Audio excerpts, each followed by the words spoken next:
Почитувани колеги, пратеници, представници на владата, јас не можам буквално да се начудам на секојдневните предлози кои што доаѓаат од парламентарното мнозинство, овие неколку последни денови пред Нова година и сега кога народот не гледа, кога е намалено вниманието на луѓето кон политиката, кога сите чекаат Нова година, Божик, други верски празници, да поминат што е можно повеќе работи, а кои што се директно резултат на партиски пазари, на лични аранжмани и на партиски комбинаторики.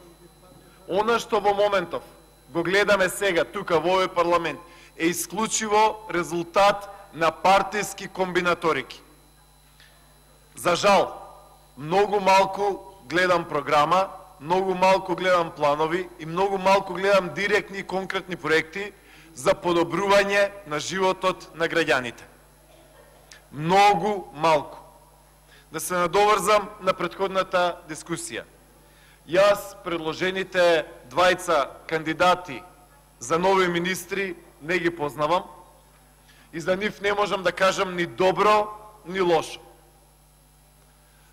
Сигурно се доставени биографиите, сигурно имаат своји референци, сигурно намерата на оние кои што ги предлагаат од нивните партии, дали е тоа турската партија, дали е тоа ромската партија, е најдобра. И сигурно нивните мотиви, нивните желби ќе бидат за што повеќе инвестиции од Турција, за што подобри состојби во Република Македонија, сигурно намерата ќе биде за што подобра позиција и состојба на ромската заедница во Република Македонија. И во тој дел, со намерите, мотивите, желбата, поттикот, апсолутно немам намера да спорам. На двајцата министри им посакувам успешна работа и кога ќе дојде времето, дали за 3 месеци, за 6 месеци, за 1 година, во отчетот да имаат што е можно повеќе работи да набројат и да кажат тоа и тоа го направивме пред граѓаните на Република Македонија. Она со што имам најголем проблем, она на што приговарам, она за што се бунам, она за што критикувам, е концептот на владата на Социјалдемократскиот сојуз. А тој концепт, почитувана јавност, значи влада со 28 министри. Најава имаше директно ветување од Радмила Шекеринска пред камери, каде што вели ке имаме влада со 20 министри, ке редуцираме министри. Што добивме? Добивме влада и гарнитура со најмногу министри во историјата на Република Македонија. А народот плаќа. Народот плаќа најмногу министри, народот плаќа најмногу шофери, возачи, кабинети, помошници, асистенти и така натаму и така натаму. Ова Норвешка или Катар да беше, немаше да го издржи. Секој ден гледаме предлози од владачкото мнозинство, директно, кои што значат обременување на буџетот. И затоа имаме 3,7 милиарди буџет. Почитувани присутни, јас со жалење можам да констатирам дека во овие неколку последни дена ни доаѓаат скандалозни предлози кои што вие имате намера да ги гласате, а кои што велат се извинувам, предлог на закон за измени и дополнување на законот за јавните предпријатија по скратена постапка. Таму, почитувани присутни, имате намера да ставате нови заменици министри, нова администрација, нови политички решенија, нови обременувања на граѓаните, нови функционери, нови кабинети, а народот аир нема да види. Јас не можам да се изначудам на фискалната неодговорност на парламентарното мнозинство. Да имавте макар 10% од овој ентузијазам, од оваа дисциплина и од оваа посветеност во спроведувањето на младинска гаранција, од оваа која што имате со именувањето на директори и функционери, ќе видеше Аер Македонија и Македонија немаше волку да се иселува. Уште еднаш ќе прашам, до каде ви е младинската гаранција, која што ја ветувавте пред младите граѓани на Република Македонија, каде што велевте во рок од 4 месеци секој млад човек во Македонија ќе добие понуда за вработување. До каде е младинската гаранција? Не ни спомнувајте пилот 3 општини. Кој ја видел младинската гаранција во Република Македонија?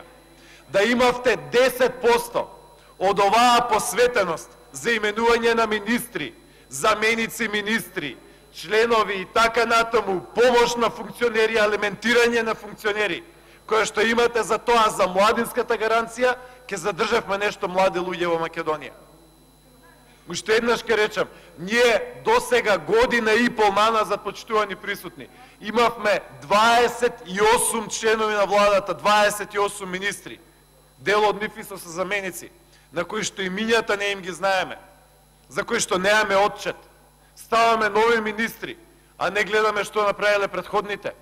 Не констатираме што направиле претходните.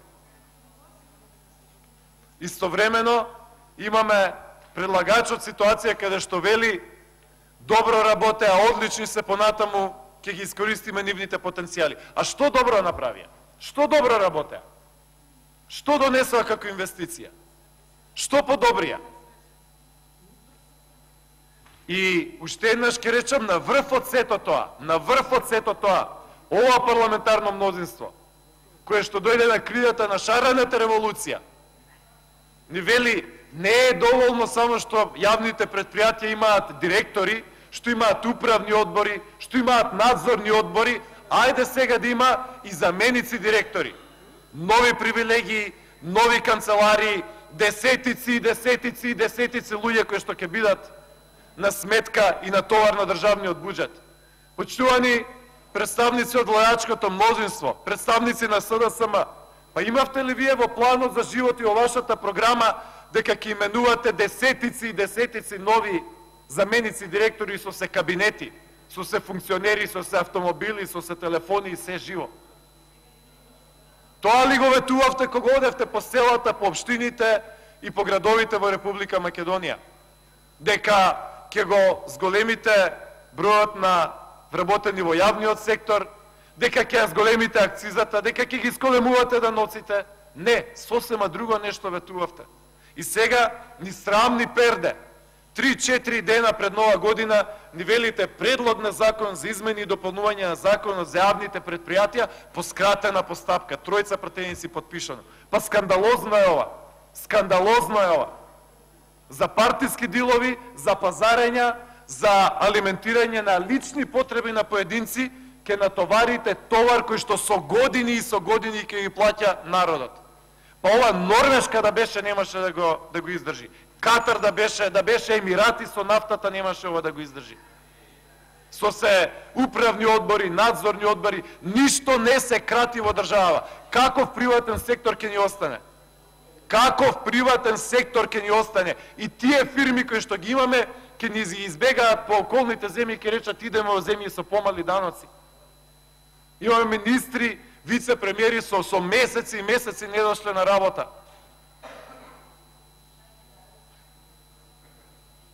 И сега, ние, почитувани присутни, треба тука да гласаме двајца министри за кои што уште еднаш ќе речам. Не можам да кажам ни добро, ни лошо. Верувам, оние кои што ги предлагаат со најдобра намера. Сакаат Аир да направат за нивните заедници, за нивните луѓе. Драго ми е што има човек од Радовиш. Тоа е запоставен крај од Република Македонија. Апелирам до вас, направете, запнете нешто повеќе за Радовиш. Се направија фабрики во Штип, се направија фабрики во Струмица, за Радовиш треба уште повеќе. Апелирам до министерот и му посакувам успешна работа, направете што повеќе за Шуторизари, за Бајрот, за Тризла, да не ги набројам сите ромски населби. Имате заедница која што има адекватни, која што има своји потреби.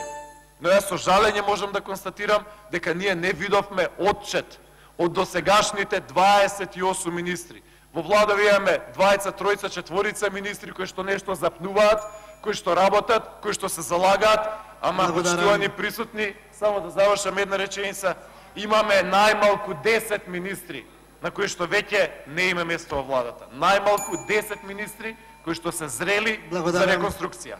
Благодарам.